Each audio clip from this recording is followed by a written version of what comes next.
What's good, everybody? Welcome to another edition of Power Core Productions and Podcastings. I'm your host, Ron Harrington, back there with another video. And in today's video, I'm doing a follow-up to a video that I did a couple of weeks ago. And if you remember, it was a video called Top 12 Differences Between High School DxD's Anime and Manga, where I basically went through and compared Season 1 of High School DxD to the equivalent of the manga chapters, which was chapters 1 through 22. And a lot of you guys seem to really enjoy that series for the most part, hearing a lot of your discussions in the comment section down below, and everyone pointing out their own little differences they were able to spy out between the two source materials as a whole. Now, I do want to say that I am still catching up with the light novels at the moment, and maybe I'll do a comparison with the light novels and the anime and the manga someday. But for now, we're just going to be sticking to manga and anime for the most part. Now, going into Season 2, there was a lot more that I wanted to discuss, and I felt as though I didn't want to bog it down to just top 12. So I've decided to do top 24, and it'll just be split up into two parts. We'll cover the first 12 in this video, and we'll cover the back half 12 in the next video. Although I do want to say that I am really enjoying reading the manga so far, because again, there are a lot of key differences and things that are changed in general, and it really does give me a new perspective on the series and everything else as a whole. It's not shy to anyone that High School DxD is one of my more favorite anime series. It's one series that I watch religiously. I'd say at least 3 to 4, maybe 5 times a year. And that's just in general when I'm not using it to make what if videos on. I mean, I just really do like the series, you know, for the plot and for the plot. But all in all, I really have enjoyed making these type of videos so far. You know, it's something that I like to do, trying to branch out, and it's really just something that's fun and entertaining, something that's not too serious, a little more laid back and chill, and all in all. And as we are approaching the anniversary of the rebirth of this channel, which is going to be on May 2nd, which is also my birthday, I'm going to be having a lot more videos like this, a lot more content that's a lot more relaxed, you know, discussion videos and things of that nature, so that we can all, you know, just have a fun time and have conversations in the comment section and, you know, discuss about our favorite things in anime and manga and things of that nature. But anyway, without further ado, let's get into today's countdown, and we're going to be starting at number 24.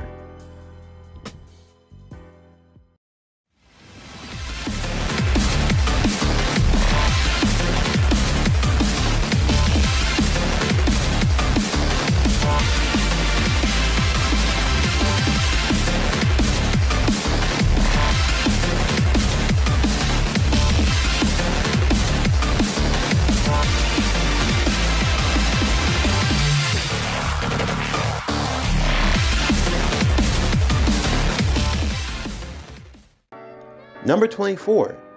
Isseis Parents are perverts. Now, you could say that in general the manga is a lot more pervier than even the anime, which for anyone who has seen the anime, that probably sounds like something that's too hard to be true.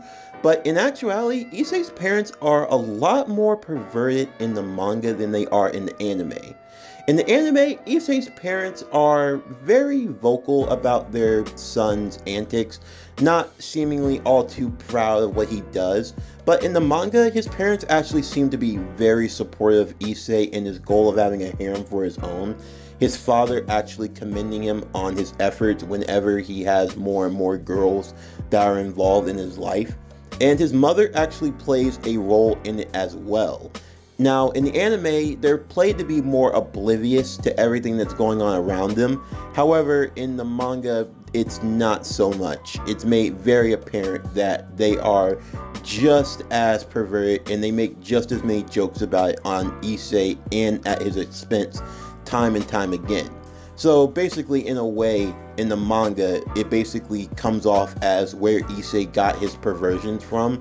You can basically see that he got it from both of his parents, who are always flirting with one another and teasing him about the other girls constantly, Whereas in the anime, they're played to be more traditional parents who aren't really as proud of their son. They even go as far as to say how much they thought that Isseis was a loser in many parts, but he is definitely not a loser when it comes to the manga version, to say the least.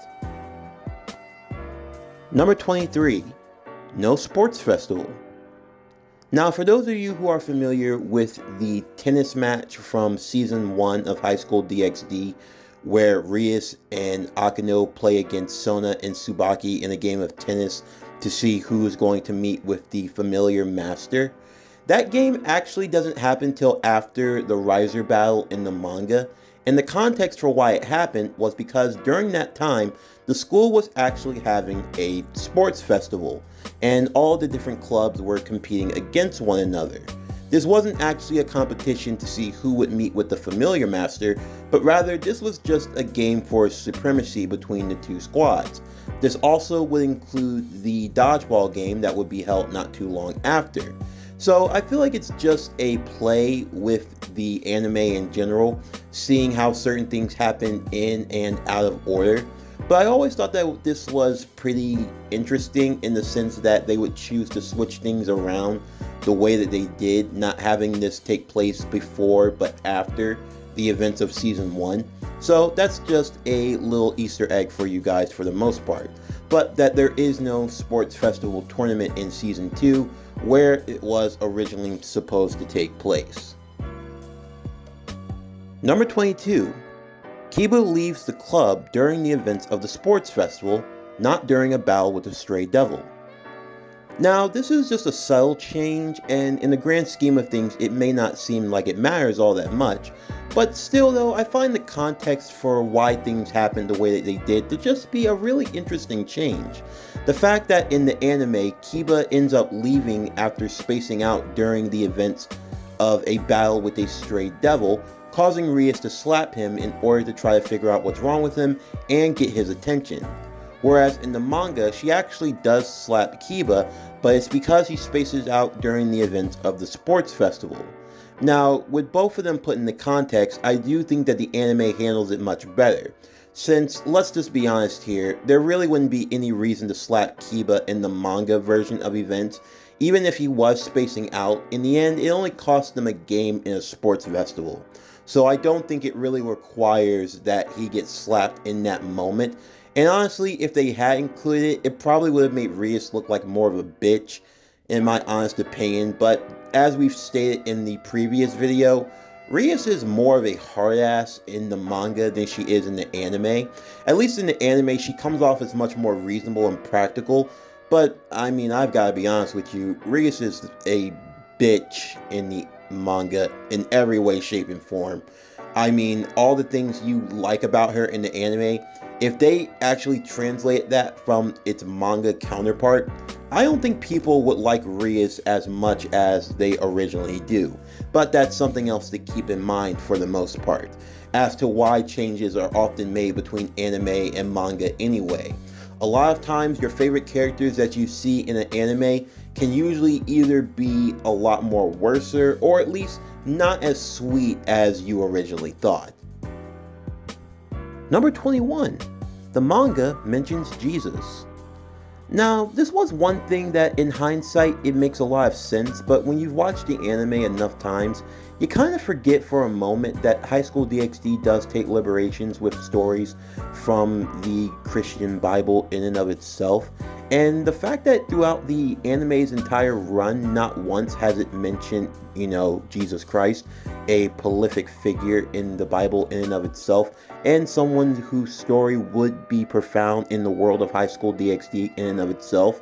I did find it interesting that they straight up mention him in the manga when Isseis is discussing the events of the Holy Sword Project, learning about the origins of the Longinus, that being the spear that was used to pierce Jesus during his execution. But still though, I did find this to be a pretty unique feature to the story in and of itself.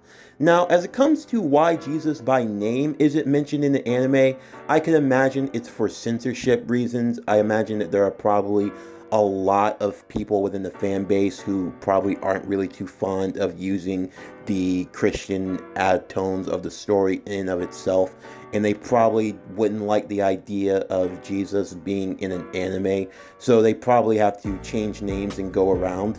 I would like to think that Sir Michael, who is the leader of the Angels in Highschool DxD, that probably actually is Jesus, but they simply don't refer to him as Jesus in the anime due to censorship reasons. But in and of itself, I just found that to be a little unique Easter egg for the most part. Number 20. Issei was about to knock up Akeno. Now, like I've stated before in my previous countdown video, Issei is much more of a pervert and not as chivalrous as you might think, at least not compared to his anime counterpart. And that can be indicated no more than in the classic scene where Akeno, after stepping out of the shower in nothing but a rather revealing robe, attempts to heal Issei after his dragon power goes a bit astray. However, in the manga version of events, Issei actually tries to take it a step forward, when Akeno teases Issei about wanting to actually be with her, whereas in the anime where Issei doesn't push things to go any farther than they originally did, in the manga, Issei was actually more than willing to get down with Akeno. And this actually even shocks her, since Akeno thought that Issei would be a shy underclassman. But no, Issei was prepared to get down and dirty with Akeno and was ready to give her a baby. And in fact, the only reason why this doesn't happen is because Risa ends up walking in on them and she ends up putting an end to those plans rather quickly. Number 19. Zenovia and Irena. Now it goes without saying that when it comes to anime to manga adaptations, more often than not, some characters are going to change in terms of their personality and how they act overall. And for Irena and Zenovia, that is no different. Now, when I have to say in terms of this comparison, I would say it's in the sense of how the two react and play off of one another when you compare the two source materials. In the anime, Irena and Zenovia are a lot more serious with their job at hand, that being finding the holy swords that were stolen by Kokobiels and those of the fallen angel sect. But in the manga, they come off as more of a comedic duo more so than anything. Also, when it comes to personalities, Zenovia has way more of one in the manga than in the anime. In the manga, she's not really monotone at all. She's really just someone that has a smart mouth and is always with a smart remark to anyone she encounters. Also, when it comes to Irena, she plays more of the airhead of the duo, often making dumb and stupid decisions, and Zenovia often chastising her for it. But when the two of them get together, they're often scheming and coming up with some ridiculous plan.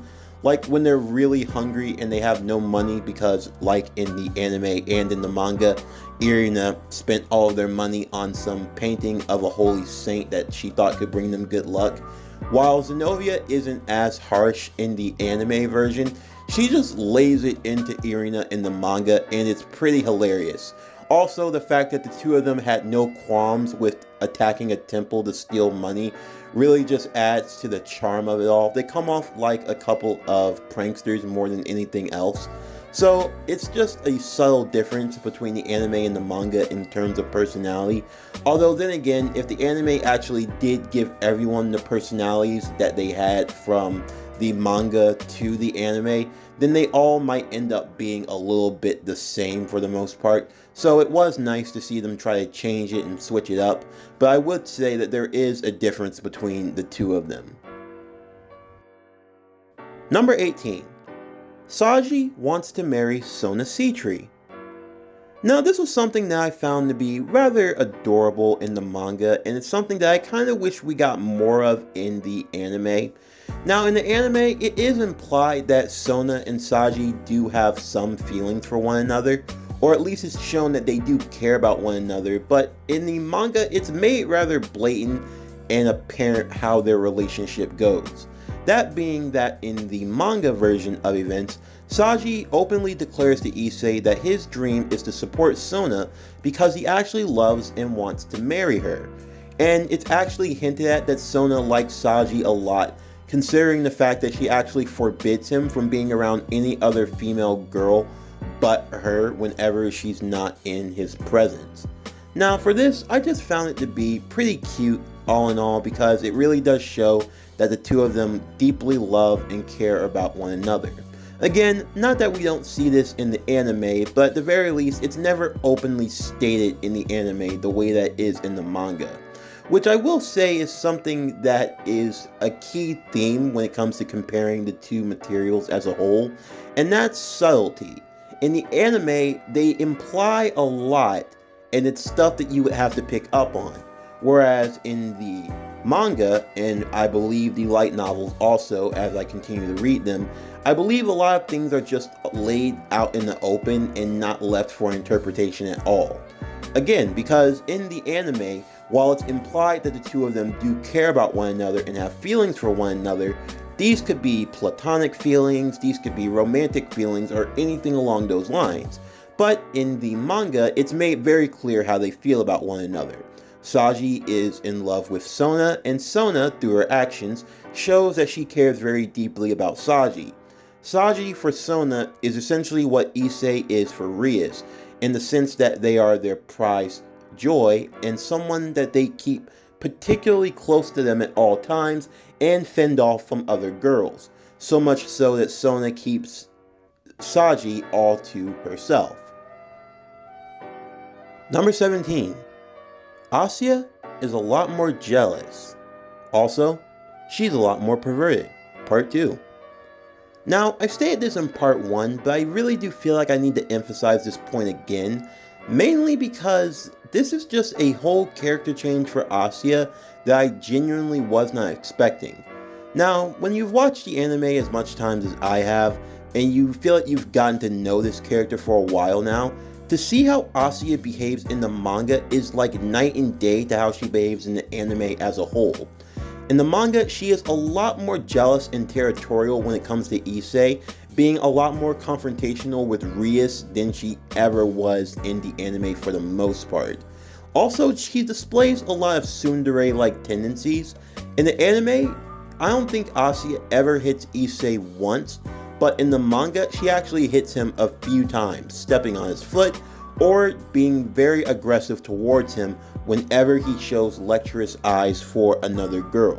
Asya being very territorial to the point where she's actually openly defiant to Rias and actually engages with her in a lot more confrontational way, whereas her more passive-aggressive like nature in the anime is really a sight for sore eyes, and it really makes me wonder how things would have been if we would have gotten this version of Asya in the anime to begin with. Number 16. Rias is a tsundere. Now, I've said for a while now, when it comes to the characters all in all, there's usually going to be a change in tone between how they're presented in the anime versus how they are in the manga. But I feel like it bears repeating, especially for a character like Rias. In the anime, she really is a loving and caring person, and it's not to say that she's not in the manga, but in the manga, she is a lot more aggressive, especially with Issei. More aggressive than I really even would have expected her to be. In the manga, she is more or less extremely territorial when it comes to Issei, basically tracking his whereabouts at all times. Now, for all those moments I've mentioned where Issei tries to get with other girls, more so willingly than by accident, instead of it being that Issei turns them down respectively and doesn't want to try to go too far in a relationship, Issei even admitting in the anime when it comes to girls he's all talk, and usually when it's time to get down to business he always tenses up. That is not the case in the manga at all. In the manga, it's made very clear that Issei has no problem trying to perform. And in fact, the only reason why Issei probably hasn't lost his virginity as soon as he's wanted to is because every time the opportunity presents itself, Rias pretty much shows up out of nowhere like a bat out of hell and pretty much drags him away because she wants to claim him for herself. So you kind of see the contrast in styles between the two when you compare them both together. Number 15. Kokobiels' first appearance. Now, I will say that this is a subtle difference, but it's a subtle difference in the sense that it just seems a lot more badass in the grand scheme of things, in my opinion. In the anime, Kokobel, the antagonist for the first half of Season 2 of Highschool DxD, doesn't make his official appearance until after Isseis and the others discovered a beaten and injured Irena who was left in the forest. Whereas in the manga, this confrontation is actually a bit different. This actually leads to a different perception when it comes to how time passes between the anime and the manga in general.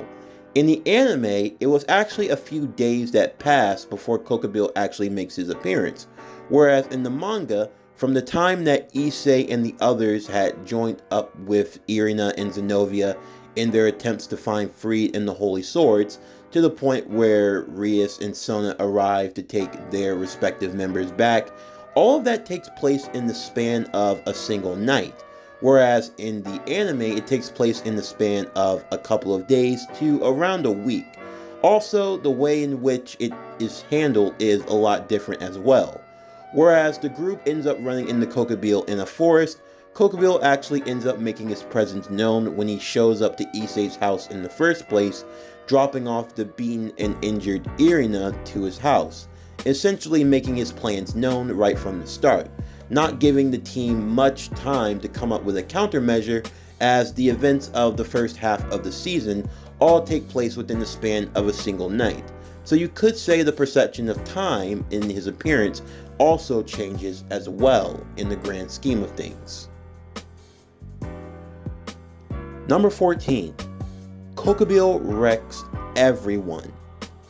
Now, it goes without saying, when it comes to anime and manga and the display of power and strength overall, oftentimes when it comes to the anime, a studio might be more inclined to give the characters a lot more leeway in terms of their power, instead of depicting what happens in the manga straight up to try to show more of a fight. But I just have to say, when you read the manga version of this fight and then you watch the anime, it's pretty clear that the anime version of this fight gives our heroes a lot more in terms of the fight than they honestly deserve. And to say that would be a bit of an understatement. When it comes to the anime version of this fight, Isseis and the others actually land a few solid blows on Kokobel, and it really gives the impression that they could have stood a chance. Yeah, they don't get that in the manga at all. In the manga, Kokobel ends up wrecking all of them a lot worse than he did in the anime version of this fight. As you see on the screen, Koneko actually gets severely wounded and stabbed. In the anime, she just got brushed off to the side, which is pretty much what he did for everyone, but in the manga, he was just straight up running through a lot of them, which honestly makes sense given his position in the Fallen Angels before he betrayed them, being one of Azazel's generals. He was a formidable fighter, and in the anime and the manga they mention that he was capable of fighting with God and the 4 previous Devil Kings, despite not even being the leader of the Fallen Angels like Azazel was. So it really does put into perspective his type of power all in all, and the fact that in the anime version of events everyone was actually able to get a few good shots in on Kokobel, and it honestly shouldn't have gone down like that at all.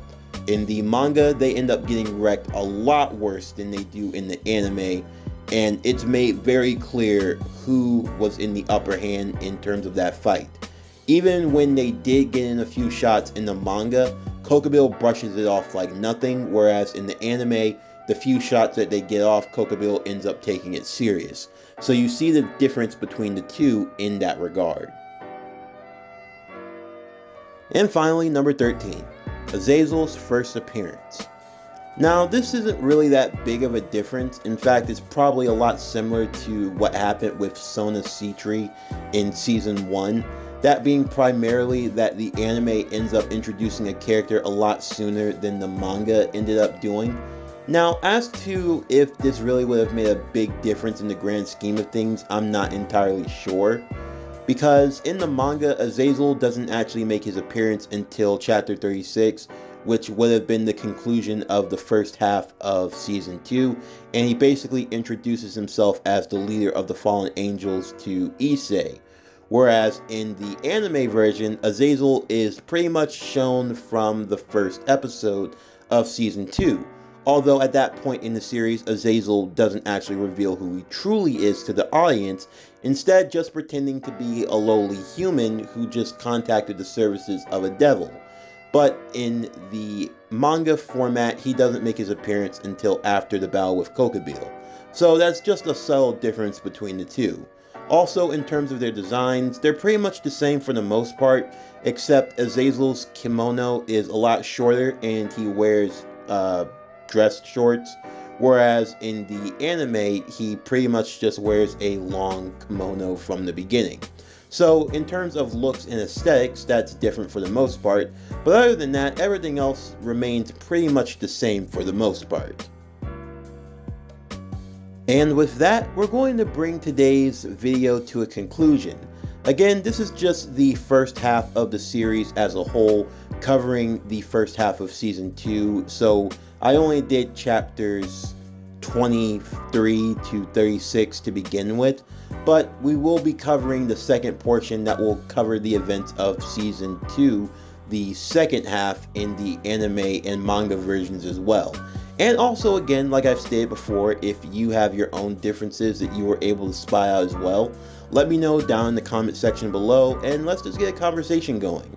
It really is a lot of fun to reread the series and rewatch it and compare the two different styles as a whole.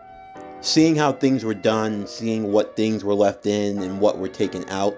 And I left a question on the community tab about a week ago this time, asking whether or not you guys would want to have a reboot of Highschool DxD, or if you would just want to continue on with Season 5.